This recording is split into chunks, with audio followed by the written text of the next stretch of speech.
I talk a lot about triads and the importance of getting them down into your playing, so I wanted to make this quick lesson showing you exactly how you can practice your triads to skyrocket your guitar playing. But why should you listen to me? Well, after a decade of playing and performing and now teaching hundreds of lessons helping guitarists to understand and apply music across the entire fretboard, I've learned that these triads are the key piece to improvising, writing anything around the whole fretboard instead of being stuck in just a few spots. So we're going to go over all of the major and minor triads and play them together.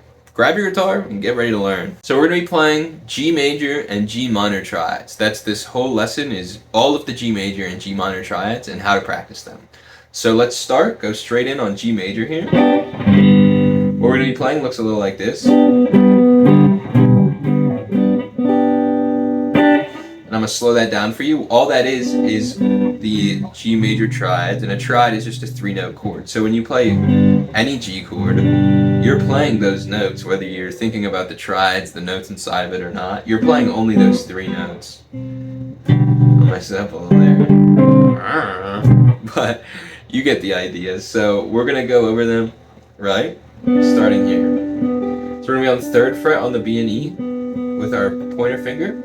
And then 4th fret on a G. An important thing when you're doing this, or when you're fretting out anything, is to keep your fingers up close to the fret. If I was to go back here, it would kind of sound like shit. But I bring it up right up on the fret, and it rings out way cleaner. And that's important for this exercise because we're moving around a lot, so you want to be playing efficiently. And when I say that, I really mean that all around the board, not just in your fretting hand, also in your picking hand. You don't need to do a whole lot of motion on this, right? Keep it as subtle as you can, I'll say. And we're going to talk about that the whole way we go around. So we got this first triad, 3rd fret of B and E, 4th fret of G. This second one is adding the 5th fret on the D with our ring finger and picking our pointer finger up off of the E string, but leaving it on the B string. And part of playing these efficiently is leaving your fingers in the same spots as much as you can. So I'm doing that. You see, I'm not picking up my fingers and going to the next chord. I'm just moving my fingers that need to move, and if they're in the same spot, like the next chord has notes in the same spot, which all of these do, I don't move my fingers as much as I don't need to. So when we go to that, I'm leaving my middle and my pointer fingers in the same spot and just putting my ring finger on the 5th fret of the D. And on this next one, you can leave your middle finger in the same spot, but your ring finger goes on the 5th fret of the A, and now your pinky goes on the 5th fret of the D. So, and on this last one, we're going to take our ring finger, go up to the 7th fret, and then we're barring the 5th fret on the A and the D. And when we're practicing these, it's important to think about the intervals inside of the chords as well. So if we take our G major scale and count up with the notes, 1, 2, 3, 4, 5, 6, 7, 1, the G major chord is only the 1st, 3rd, and 5th note.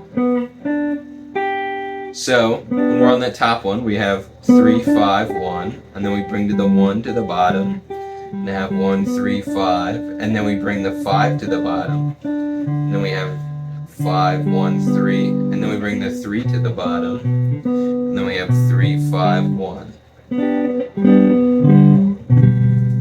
So I'm going to play that slowly down and up, try and get this down before we move on.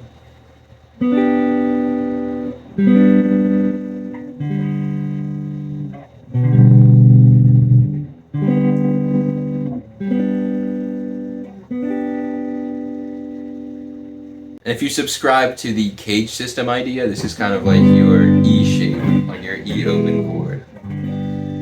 I don't really teach caged a whole lot, but I do believe it's an interesting and sometimes useful way to visualize the fretboard, relating everything to the open chord shapes you're more familiar with. So it's kind of like our E chord, and then we just have the 3-way up here. Here's our next shape.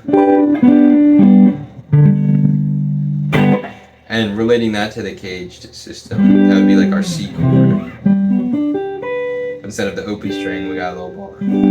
Anyway, I'll slow it down here, playing through these. We're going to be on the 7th fret of the G and the E, so you can just bar it. And then we have 8th fret on the B. And this next one, you can basically leave your fingers in the same spot and just put your ring finger on the 9th fret of the D, and then you can unbar, because you just have to be on the G string, and then we're going to bring our pinky down to the 10th fret of the A, leaving our other 2 fingers in the exact same spot. We can pick our middle finger up now. Look at me go. And then this last one, you're going to take your ring finger, put it on the 10th fret of the E, and then put your middle finger on the 9th fret of the D.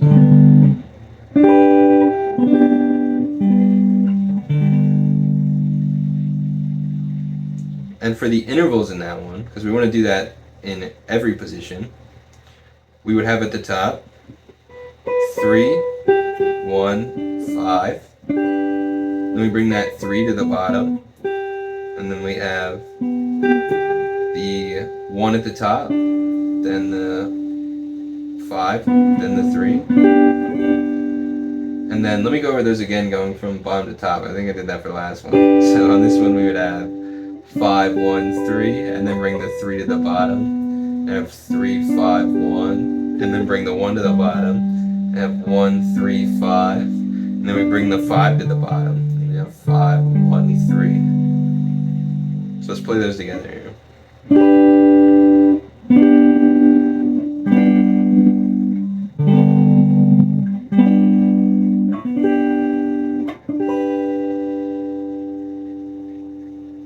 Now we're going to go to our last position here. That's right, there's only 3 spots of triads. There's just 4 in every spot, so 12 triads, more or less.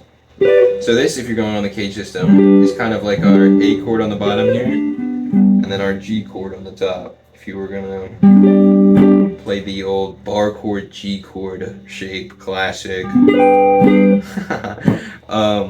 So anyway, on this first one, we have 10th fret on the high E, and then 12 on the G and the B. And then we go down to 12, D, G, and B. And when I do that, I just slide my pointer finger up and play all of them. It makes the rest of the chords a lot easier, because we can just take our ring finger and put it on the 14th fret of the A, and then our pinky and put it on the 15th fret of the E. And if you're playing on an acoustic that's got the no cutout, and you're going, oh, I can't do this on this guitar. Yes, you can. It's just going to be a little bit harder. There's some of the ones way higher, like if we were playing way up here, maybe, but I do this on my acoustics, so if you're watching and you're thinking that's the reason you can't, stop thinking that. You got it. So let's go over the intervals in that one. So on this first chord, we actually have our 1 on the bottom here. So it's 1, 3, 5, root position right off the bat. And then we take that 5, put it on the bottom, 5, 1, 3. We take that 3, put it on the bottom, 5, 3, 5, 1. We take that 1, put it on the bottom, 1, 3, 5. So let me play this slowly, we can play it together.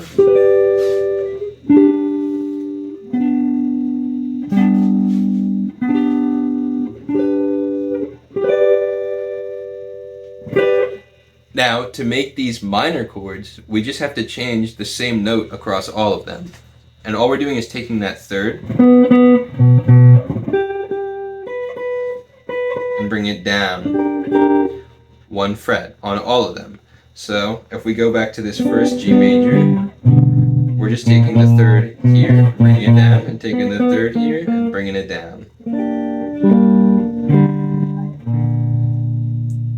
Right? And I don't even want to go over these too in depth, because I want you to sit there with your major chords and get the intervals down so that you can just change them on your own and make them minor chords. But I'm going to play through the shapes so you get an idea of what they look like here.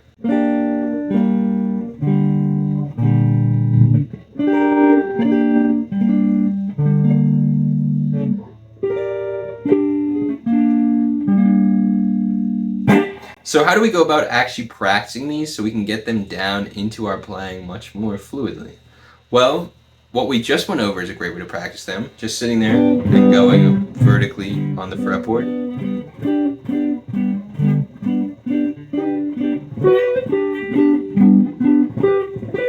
And just playing all of them. And you can also take them and go horizontally across the fretboard.